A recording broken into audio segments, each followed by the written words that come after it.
আলহামদুলিল্লাহ ৩ দিন পর আজকে বাগানে এসেছি।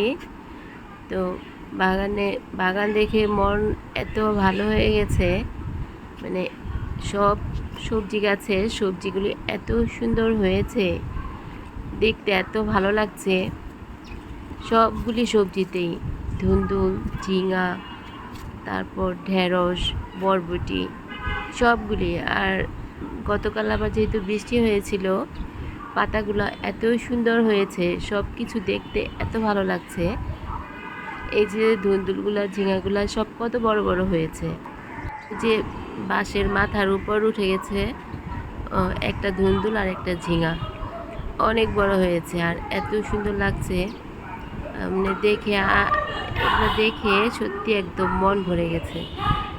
শরীর টায়ার্ড, গলাও বসা, একদম কথা বলতে খুব টায়ার্ড ফিল করছি, কিন্তু মনটা ভালো লাগছে।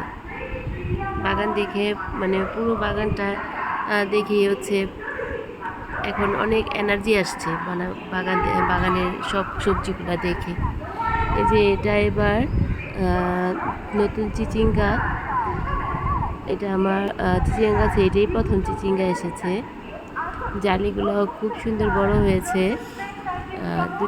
দুটা জালি এখানে বড় হয়েছে, আরও আসছে, আরও দুটো ছোট ছোট জালিও আছে।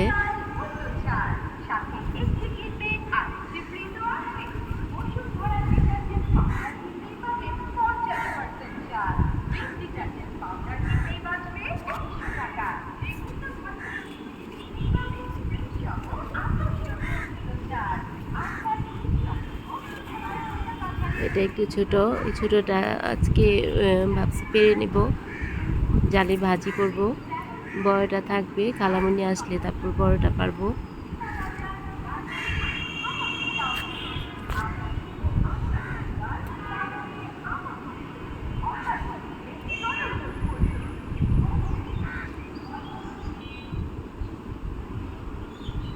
আর এই যে বরবটিগুলোই এত সুন্দর লাগছে, সব নিচের ফ্লোরে গড়াগড়ি করতেছে বরবটি।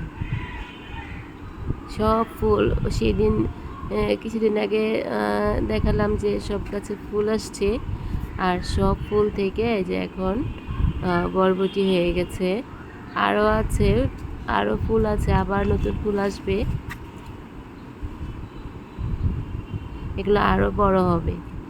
দুটা তিনটা খুব বড় হয়েছে, সেই 2-3টা শুধু আজকে পেরে নিব, আর বাকি সবগুলোই আরও বড় হবে।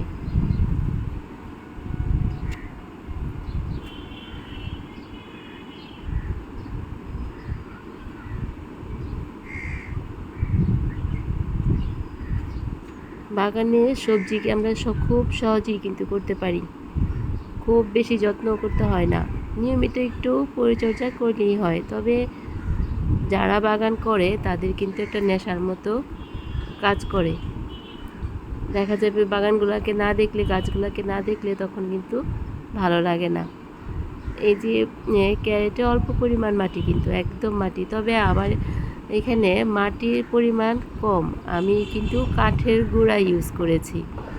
কাঠের গুঁড়া হলে কি হয়, ক্যারেটগুলো অনেক হালকা হয়, মাটিতে যেমন ওয়েট বেড়ে যায়, কিন্তু কাঠের গুঁড়া হলে, কাঠের গুঁড়োটা প্রথম বছর বাগানে আমার প্রায় এই যে যত মাটি দেখা যাচ্ছে, আসলে আমি মাটি মাটি বলি, কিন্তু তার প্রায় অর্ধেকের বেশি হচ্ছে কাঠের গুঁড়া।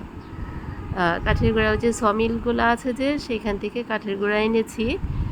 কাঠের গুঁড়াকে কিন্তু ভালোভাবে একদম কড়া রোদে শুকাতে হয়, তা না হলে কিন্তু আবার কাঠের গুঁড়া থেকে ছত্রাক আক্রমণ করতে পারে গাছে।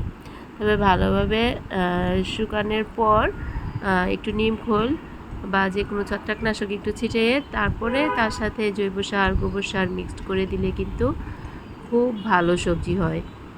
আর কাঠের গুঁড়া কিন্তু কিছুদিন পর নিজেই একটা জৈব সারে পরিণত হয়ে যায়। যখন অন্যান্য সারের সাথে মিক্সড করা হয়, সেই কাঠের গুঁড়াটাও কিন্তু ওই পচে মিক্সড একটা খাবারের মতো হয়ে যায়, যার জন্য সবজির চারাগুলো কিন্তু খুবই সুন্দর হয়। যে কাঁকরোলগুলোও আবার খুব সুন্দর হয়েছে, এই যে এগুলো হচ্ছে আবার নতুন যে চারা দিয়েছিলাম সেই কাঁকরোল। এই যে এগুলা আলহামদুলিল্লাহ এই কাঁকরোলগুলো বেশ ভালো হচ্ছে। এই যে এগুলা নতুন গাছের কাঁকরোল আসছে। আর এটা হচ্ছে পটল। তবে আমার এখানে পটলের পুরুষ চারা কেবল ছোট, তাই হচ্ছে পটল এখনও ভালোভাবে হতে পারছে না। আর ঢ্যাঁড়স কি বলবো, ঢ্যাঁড়স তো প্রতিদিন নেওয়া যায়, কিন্তু 3 দিন ধরে নিতে পারিনি বলে সব গাছই ঢ্যাঁড়স বড় হয়ে গেছে। ঢ্যাঁড়স কিন্তু বেশি দিন রাখা যায় না, 1-2 দিনের মধ্যে কিন্তু পেরে ফেলতে হয়, তা না হলে কিন্তু বাতি হয়ে যায়। সব গাছই আমার এখন আবার ঢ্যাঁড়স হচ্ছে, এগুলো সব আজকে পেরে ফেলবো।